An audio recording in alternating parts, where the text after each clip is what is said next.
বিসমিল্লাহির রহমানির রহিম। আসসালামু আলাইকুম। আজকের আয়োজনে থাকছে জেনারেল নলেজ থেকে কয়েকটি গুরুত্বপূর্ণ প্রশ্ন। এখানে থাকবে বাংলাদেশ বিষয়াবলীর ইতিহাস এবং ঐতিহাসিক স্থান থেকে কয়েকটি প্রশ্ন, প্রায় 50টি প্রশ্ন আমরা আজকে দেখব এবং এগুলো সলভ করার চেষ্টা করব। আপনারা মন দিয়ে শুনতে থাকুন। বাংলাদেশের সর্বপ্রথম জাদুঘর কোনটি?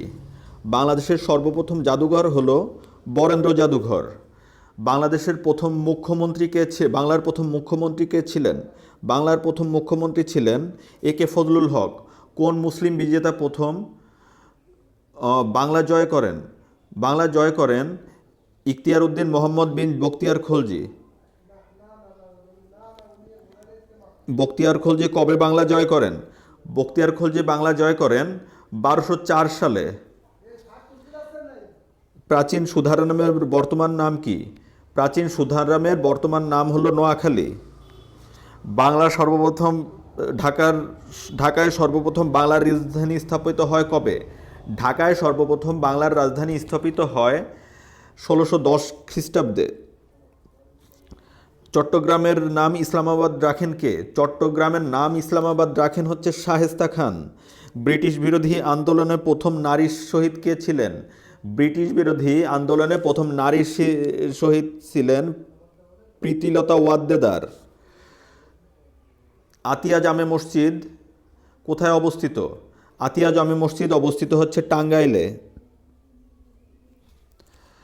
পানাম সিটি বা পানাম সেতু কোথায় অবস্থিত? পানাম সিটি বা পানাম সেতু অবস্থিত হচ্ছে নারায়ণগঞ্জে। শোলাকিয়া ঈদগাহ মাঠ কোথায় অবস্থিত? শোলাকিয়া ঈদগাহ মাঠ হচ্ছে কিশোরগঞ্জে অবস্থিত। গারো পাহাড় কোথায় অবস্থিত? গারো পাহাড় হচ্ছে ময়মনসিংহতে অবস্থিত।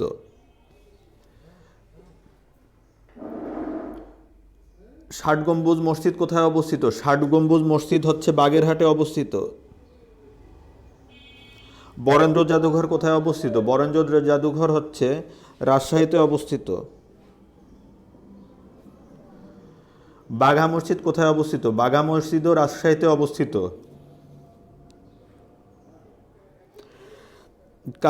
কান্তজিউ মন্দির কোথায় অবস্থিত? কান্তজিউ মন্দির হচ্ছে দিনাজপুরে অবস্থিত।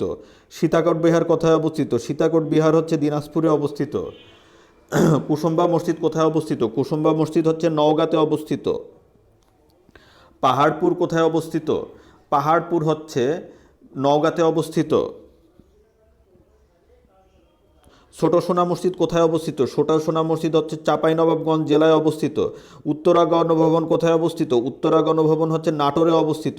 সাত গম্বুজ মসজিদ কোথায় অবস্থিত? সাত গম্বুজ মসজিদ হচ্ছে মোহাম্মদপুর জেলায় অবস্থিত। বৌদ্ধবিহার, প্রাচীন বৌদ্ধবিহার এবং তার অবস্থান।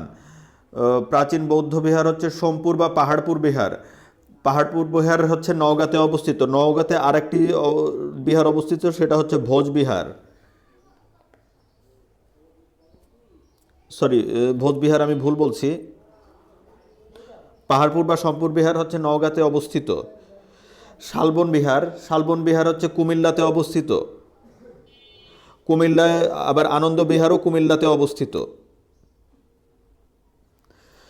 মহামনি বিহার কোথায় অবস্থিত? মহামনি বিহার হচ্ছে চট্টগ্রামে অবস্থিত। সীতাকোট বিহার হচ্ছে দিনাজপুরে অবস্থিত। রাজবন বৌদ্ধ বিহার হচ্ছে রাঙামাটি জেলায় অবস্থিত।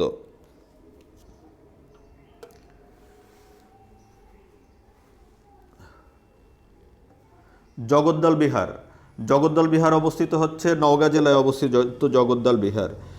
হলুদ বিহারও নওগাঁ জেলায় অবস্থিত। ভাসু বিহার বগুড়াতে অবস্থিত। সীমা বৌদ্ধ বিহার, সীমা বৌদ্ধ বিহার হচ্ছে পটুয়াখালী জেলায় অবস্থিত। বৈরাগীর ভিটা কোথায় অবস্থিত? বৈরাগীর ভিটা হচ্ছে মহাস্থানগড়ে অবস্থিত।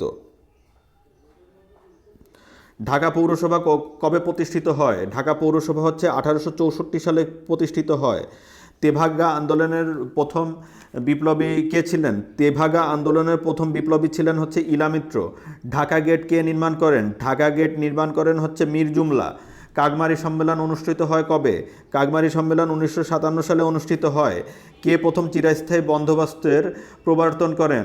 লর্ড কর্নওয়ালিস প্রথম চিরস্থায়ী বন্দোবস্তের প্রবর্তন করেন 1793 সালে। শশাঙ্কের রাজধানীর নাম ছিল কি? শশাঙ্কের রাজধানী কর্ণসুবর্ণ। কর্ণসুবর্ণর বর্তমান নাম হচ্ছে মুর্শিদাবাদ। লালবাগ কেল্লা কোথায় অবস্থিত? লালবাগ কেল্লা কে স্থাপন করেন? লালবাগ কেল্লা স্থাপন করেন শায়েস্তা খান। বর্তমান আসাদ গেটের পূর্ব নাম কি? বর্তমান আসাদ গেটের পূর্ব নাম হলো আইয়ুব গেট। লাহোর প্রস্তাব উপস্থাপন করা হয় কবে? 1940 সালের 23 মার্চ লাহোর প্রস্তাব উপস্থাপন করা হয়। অবিভক্ত বাংলার শেষ মুখ্যমন্ত্রী কে ছিলেন?